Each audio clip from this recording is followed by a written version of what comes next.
بن سلامہ نے بیان کیا کہ میں اور میرے باپ ابو برزہ اسلمی رضی اللہ تعالی عنہ کی خدمت میں حاضر ہوئے۔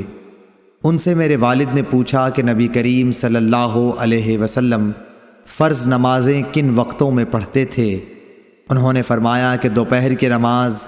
جسے تم پہلی نماز کہتے ہو، سورج ڈھلنے کے بعد پڑھتے تھے، اور جب عصر پڑھتے اس کے بعد کوئی شخص مدینے کے انتہائی کنارے پر اپنے گھر واپس جاتا تو سورج اب بھی تیز ہوتا تھا۔ سیار نے کہا، مغرب کے وقت کے متعلق آپ نے جو کچھ کہا تھا وہ مجھے یاد نہیں رہا، اور عشاء کی نماز جسے تم عتمہ کہتے ہو اس میں دیر کو پسند فرماتے تھے، اور اس سے پہلے سونے کو اور اس کے بعد بات چیت کرنے کو ناپسند فرماتے، اور صبح کی نماز سے اس وقت فارغ ہو جاتے